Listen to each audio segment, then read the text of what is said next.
In the last week of a war, a 10-year-old boy goes looking for food with his father.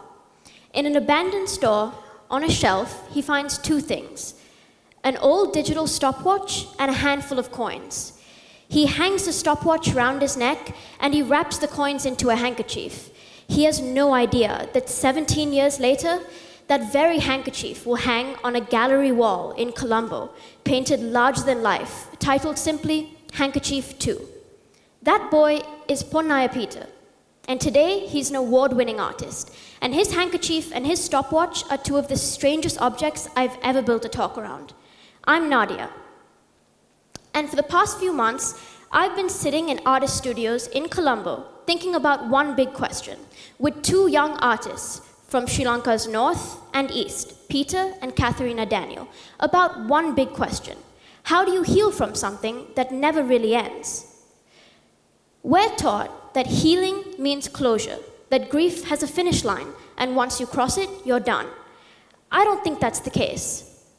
I think that healing is a path, a practice, something you keep coming back to, the way an artist keeps returning to its canvas. I'm going to show you what that practice looks like through 4 different paintings. Sri Lanka's civil war ended in 2009.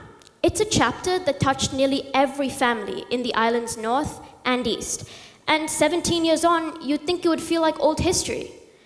But Viktor Frankl wrote that suffering only becomes bearable once it acquires meaning, not when it disappears. Judith Herman, who spent her career studying trauma, found something similar.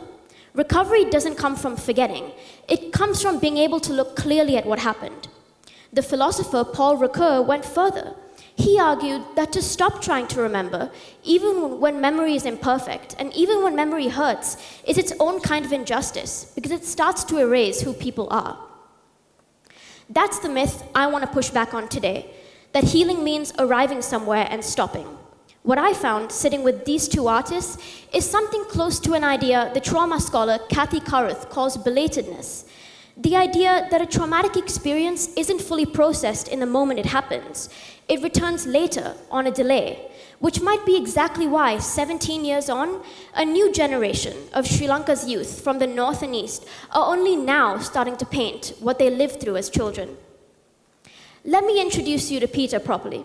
He was 5 when his family first fled their home. He was 10 when the war ended, and by then he had lost his mother and his brother too. For years, his family survived the only way they could, by staying constantly on the move. This year, Peter had his first major solo exhibition. He called it Isal, or mayfly. A mayfly lives for around 24 hours. That's what it was like for us, he told me. We always feared anything could happen to our family. This is Handkerchief 2, Peter's painting of that handkerchief and that stopwatch he found on a shelf in the week before the war.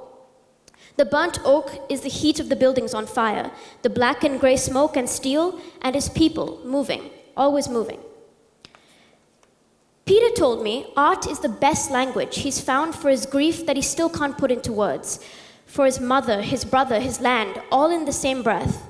For him, healing has meant breaking a silence. So many families here have never had what we'd call closure, no clean ending point to, no single day it stopped hurting. Which means the search for closure isn't the end of grief. For most people here, it's the very beginning of trying to heal it all.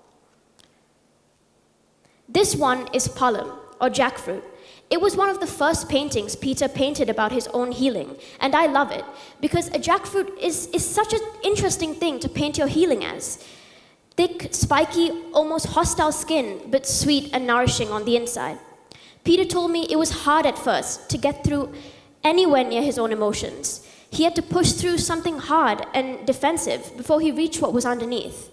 That's what healing looked like for a 10-year-old who became an artist. Not a straight line, a jackfruit.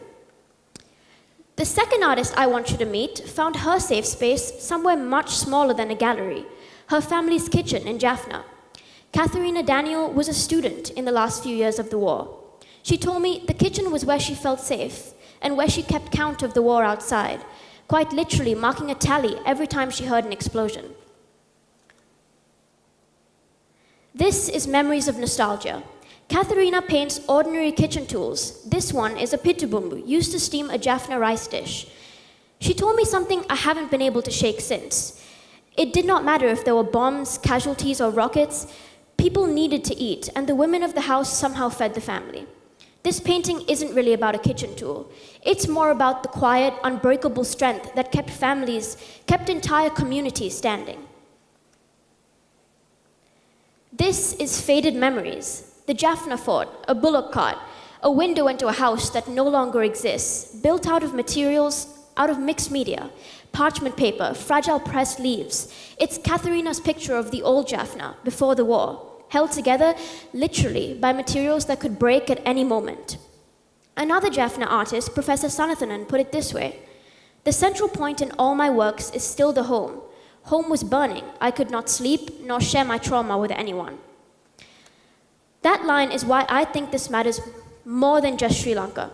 The sociologist Maurice Halbert spent his career arguing that memory was never really an individual thing. It lives in groups, in rituals, in stories passed down.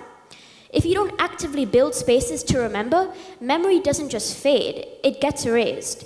Sri Lanka is still at the very beginning of this process, which is exactly why what Peter and Katharina are doing matters so much. Painting a stopwatch, painting a kitchen tool, they are building a memorial that doesn't exist yet, one canvas at a time. So here's what I will leave you with. Peter named his exhibition after an insect that lives for 24 hours, but his paintings will outlast him by decades. Katharina painted ordinary kitchen tools, but they're a testament to the millions of women who kept their family alive and fed during times of terror. Neither of them waited for permission, or for closure, or for the war to feel over. They just started painting. I don't think healing is a line you cross once. I think it's closer to what these two do every single day. You keep showing up to the canvas, no matter what, even if it's unfinished, even when it might always be unfinished. Frankel, Herman, Ricoeur, it's not that they say it's not failure. It's just that meaning doesn't require an ending. You don't have to have lived through a war for this to apply to you. I'm sure that everyone in this audience has something that they maybe haven't closed yet. Peter found his medium in painting, and Katharina found hers in painting kitchen objects that no one else would have thought to paint. Yours doesn't have to be a canvas. It can be anything. A pair of running shoes, or a stage, a guitar, or a sport. The medium isn't the point. What matters is that you stop trying to hide what you're healing from and wear it on your chest openly, like a badge of courage. Thank you.